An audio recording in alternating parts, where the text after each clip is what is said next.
Welcome back to Truth That Haunts, the channel where the stories you thought were forgotten come back to whisper in the dark. Before we begin tonight's investigation, I want to hear from you. What's the strangest thing you've ever heard when the world was quiet? A voice on the radio? A whisper on the wind? Drop it in the comments. Your story might inspire a future episode. And if you're new here, make sure you hit like, subscribe, and share this with someone who isn't afraid to face the things that follow us long after they be gone. Now, let's step into the static. In the heart of Shawnee, Oklahoma, the police dispatch room in the autumn of 1998 was a world of its own. A low-ceilinged bunker of order, lit by the sterile glow of green-shaded desk lamps and the faint, dancing light from bank after bank of radio equipment. The air smelled of stale coffee, warm electronics, and the faint metallic tang of recorded history. On the walls, maps of Pottawatomie County were pinned with quiet precision, every road and rural route a potential lifeline. And in the center of it all, a voice. Dispatcher Maria Gable's voice was a practiced instrument of calm, a steady anchor in the chaotic sea of human crisis. It was measured, clear, and carried the faint, gentle twang of the plains. It was a voice you trusted implicitly when your world was falling apart. That night, the call came in not as a scream, not as a panic cry, but as a whisper from the void. The log read 11:47 p.m. The signal was clean, unnervingly so for a rural night call. Maria keyed the mic, her routine flawless. Shawnee 911, what is your emergency? The voice that came back was not what she expected. It was a woman's voice, but it was placid, deeply, unnervingly calm. There was no tremor of fear, no gasp of pain. It was almost hypnotic, a low melodic monotone that seemed to bleed into the static hum of the receiver. I need help. A simple phrase, one Maria heard a dozen times a shift. But never like this. It was a statement of fact, devoid of urgency, as if the woman were simply reading from a script. I can send help, ma'am, Maria responded, her pen poised over her log. What is your location? What is the nature of your emergency? There was a pause. Not a silence of confusion or struggle, but a deliberate, empty space. In the background, Maria's trained ear detected nothing. No ambient sound, no television, no wind, no crying children. Just a perfect vacuum-sealed silence. He's at the window.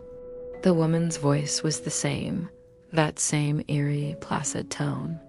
A chill, completely divorced from the climate-controlled room, traced a path down Maria's spine. Who is at the window, ma'am? Are you in immediate danger? Please, I need your address. Another pause. Longer this time. The static on the line seemed to swell, as if leaning in to listen. You can hear it, can't you? The woman whispered, and for the first time, a sliver of something, not emotion, but a terrible knowing entered her voice. The hum, and then it happened. The audio didn't crackle or fade. It didn't dissolve into shouts or struggle. It was severed. A perfect clean cut from one moment to the next. The woman's voice, and the profound silence behind it, was instantly replaced by a blast of pure, undiluted electronic screech, a sound that ripped through the calm of the dispatch. Center like a physical thing before collapsing back into dead air, the official report would later call it an equipment malfunction. A ghost signal. A strange atmospheric bounce on a troubled night. The recording was archived, case closed, but Maria Gable never forgot that voice. Not its calm, not its final, cryptic question, because some voices, it seems, are not just sound.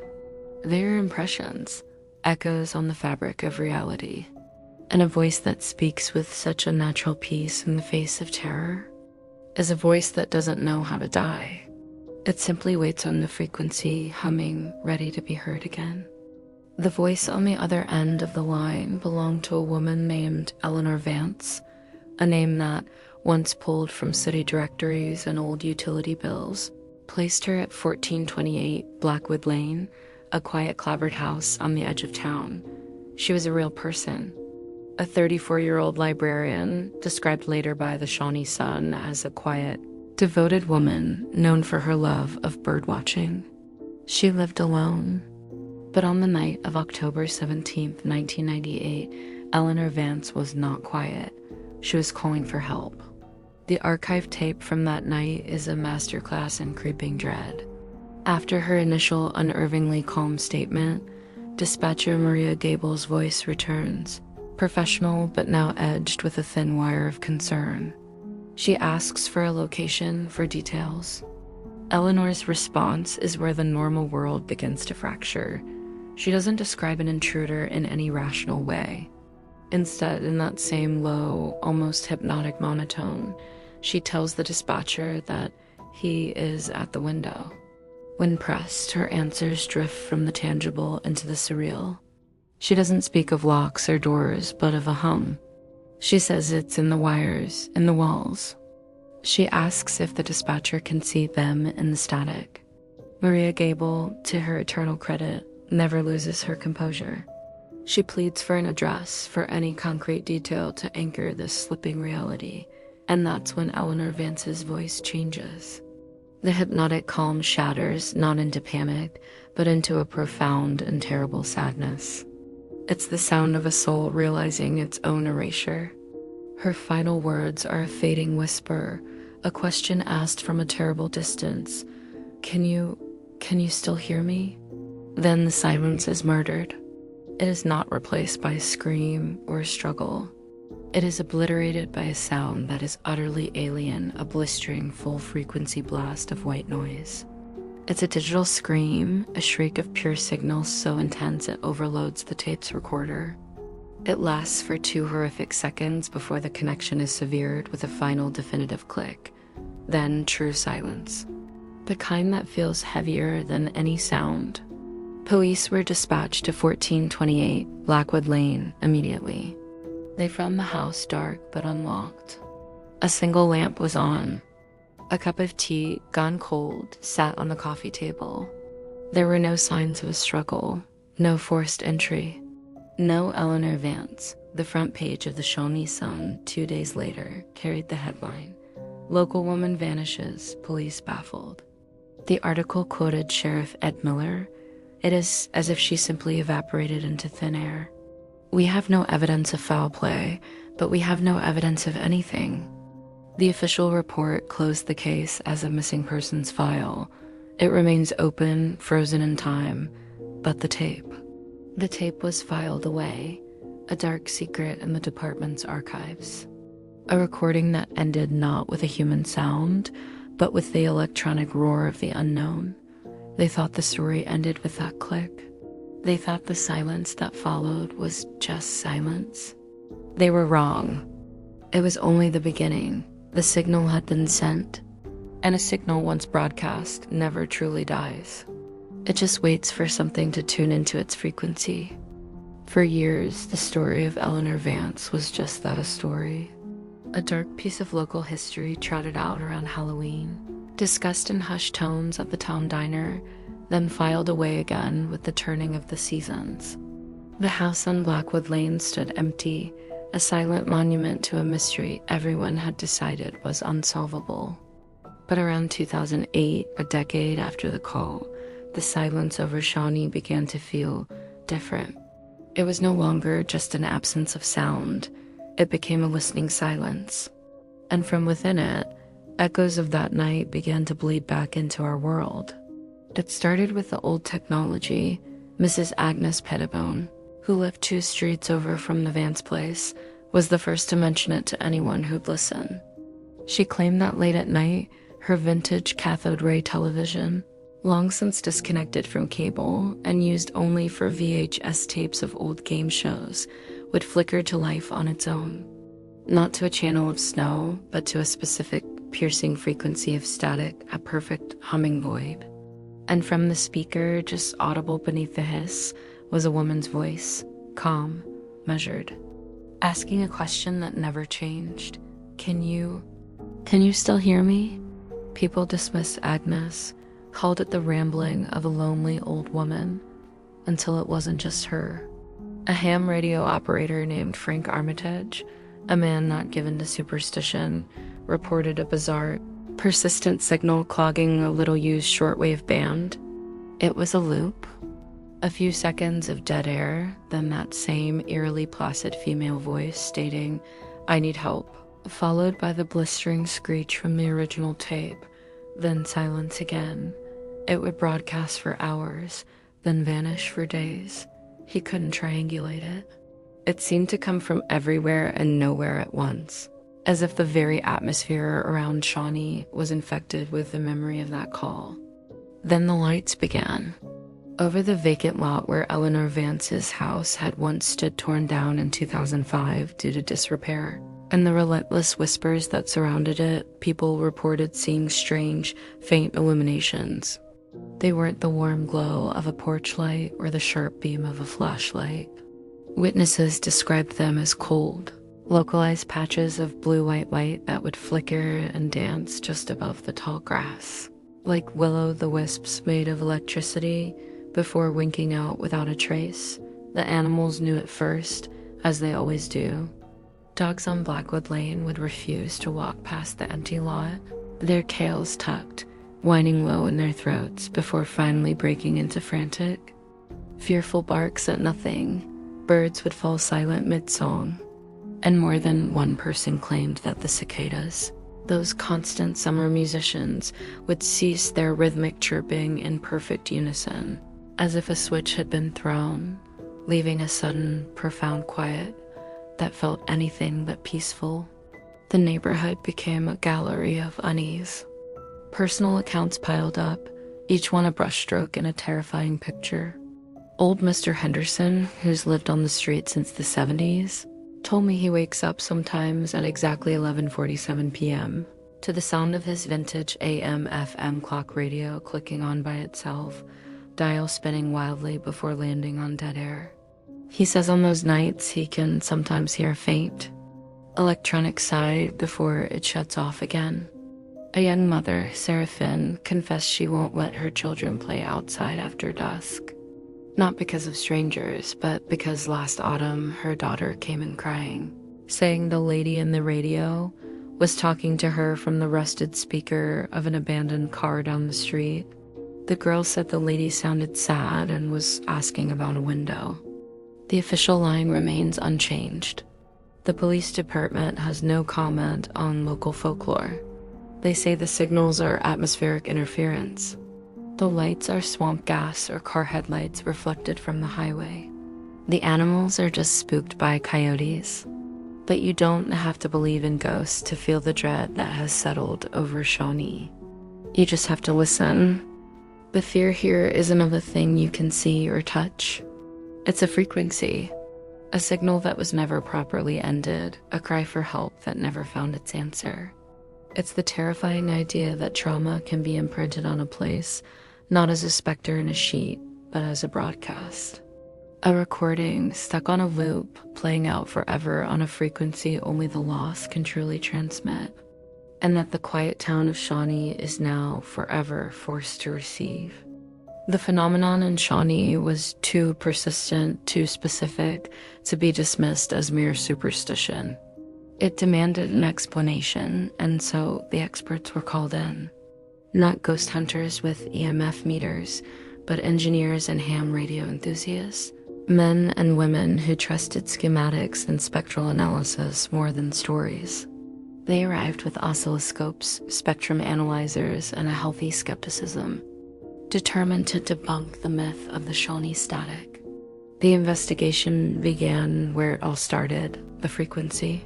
Frank Armitage, the local ham operator, provided his meticulous logs. The signal always appeared on the same VHF band, 158.760 megahertz, a frequency notably close to those used by local law enforcement a decade prior. It was a clever detail, one that lent the story a chilling credibility. At first, the scientific explanations were comforting. It's intermodulation, one engineer from the University of Oklahoma stated. A mixing of two strong signals from legitimate transmitters, creating a phantom third signal on an unintended frequency. They spent weeks mapping every cell tower, radio tower, and microwave relay in a 50-mile radius, trying to find the combination that could accidentally birth Eleanor Vance's voice, but the math never worked. The signal didn't behave like interference. It was too clean, too structured. Its timing was random, but its content was not. It was always the same sequence: silence, the calm request for help, the mention of the window, the hum, the sad final question, and then the catastrophic screech. A perfect, horrifying loop. A team from a telecommunications firm brought in more sophisticated equipment, hoping to triangulate the source. They set up directional antennas on 3 different rooftops around Blackwood Lane, waiting for the broadcast to begin. The tension in those moments was palpable, a mix of scientific curiosity and primal fear. When the signal finally crackled to life through their headphones, the needles on their equipment did something inexplicable. Instead of pointing toward a single origin, the readings swung wildly. The signal strength was maximum at every receiving point simultaneously. It was as if the source wasn't a point in space, but the space itself. The air itself was vibrating with the memory of the call. The next theory was pareidolia, the human brain's tendency to find patterns in randomness, to hear words in white noise. They acquired a clean copy of the original 911 tape from the police archives, its existence a poorly kept secret. Audio forensic specialists ran it through filters, isolating the voice, the silence, the screech. What they found stripped away the last comfort of rationality. The voice, Eleanor's voice, was pristine. There was no ambient noise beneath it, no room tone, no hiss of a bad connection. It was a voice recorded in a soundless void. And the screech that followed, it wasn't random static. When slowed down and analyzed, it displayed a bizarre, complex waveform that shouldn't exist in nature or technology. One technician, a 20-year veteran of the field, described it as the sound of data trying to become sound. It was, for all intents and purposes, impossible. The final, most desperate theory was that it was a hoax. A cruel, brilliant prankster with a powerful transmitter replaying the infamous tape to torment a town. But this theory, too, collapsed. The signal had been reported consistently for over a decade.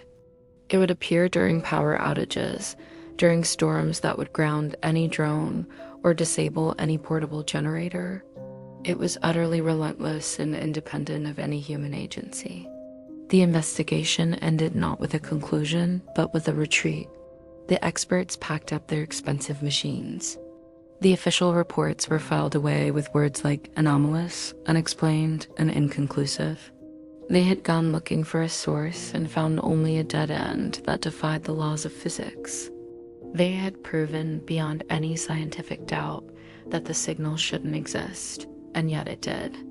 This was the new, terrifying truth that settled over Shawnee. The voice of Eleanor Vance wasn't a ghost in the machine. It was the machine. It was a signal without a transmitter, a broadcast without a power source, a piece of audio that had somehow escaped the confines of its tape and embedded itself into the very ether above the town. The search for a rational cause was over. All that was left was the uneasy acceptance of the impossible.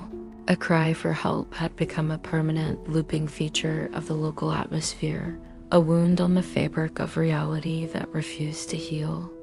And the only thing left to do was listen. The silence left by the experts was louder than any signal. With no scientific explanation, the town of Shawnee was left alone with the phenomenon, and with the only thing left to do in the face of the inexplicable, to theorize. The strange frequency piercing the Oklahoma air became a Rorschach test, and what you heard in that static said everything about what you believed of life, death, and the nature of reality itself. The believers, the paranormal investigators, and the spiritually inclined see it as a monumental piece of electronic voice phenomena (EVP), but not the faint. Debatable whispers typically captured on recorders. This is EVP on a colossal scale. They posit that Eleanor Vance's final moments were so charged with terror and a desperate need to communicate that her consciousness didn't just vanish. It imprinted itself onto the electromagnetic spectrum itself. Her plea for help became a psychic fossil, a recording made not on tape, but on the very medium of reality. The signal, they argue, is a ghost not of a person, but of a moment, endlessly rebroadcast from the trauma that created it. Others speak of a residual haunting, but one for the modern age. Not the cliche of a specter pacing a hallway, but an event trapped in a loop. The call, the fear, the whatever happened next, it's all caught like a skip in a record. Replaying its terrible song on a frequency some of us can now accidentally tune into. The old TVs and radios aren't being turned on by a spirit. They're simply sensitive enough to occasionally pick up this echo of a past event, a scar in time that hasn't healed. Then there are the more fringe cosmological theories. Could it be a signal echo from the past? The notion that under rare and poorly understood conditions, intense emotional events might not just be recorded locally, but could be projected outward, rippling through time, reaching backward or forward to be intercepted by sensitive receivers. Perhaps we are not hearing a ghost, but the original broadcast, and our present is just finally catching up to a signal sent from a moment of extreme crisis decades ago. The skeptics, of course, have not surrendered. They concede the current mystery, but hold out for a future rational answer. It is a complex technological glitch we don't yet have the framework to understand, they argue. A unique confluence of underground quartz deposits acting as a natural recorder, atmospheric conditions, and leftover infrastructure from old phone lines, creating a feedback loop we can't yet map. To them, calling it a ghost is just a surrender of curiosity, a placing of a supernatural stamp on a natural puzzle we haven't solved yet. But this divide between believer and skeptic misses the deeper, more terrifying implication. The Shawnee signal forces us to confront a profound question. What is a voice? We've always believed a voice is a temporary thing, a vibration of air molecules created by a living person that exists for a moment and then is gone forever. But Shawnee suggests something else. It suggests that a voice is not just sound. It is intention. It is emotion. It is a piece of the self cast out into the world. And perhaps under the right or terribly wrong conditions, that intention can persist. That a cry for help, if it's desperate enough, doesn't just fade on the wind. It can stick.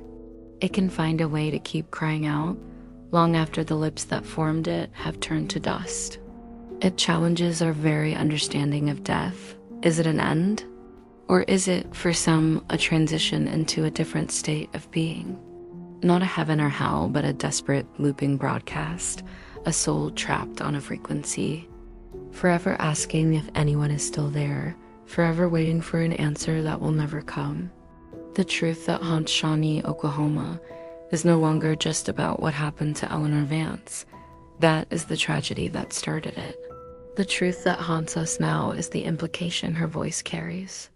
It whispers that the universe might not forget as easily as we do, that our most terrified moments, our most desperate connections, might not simply vanish. They might linger.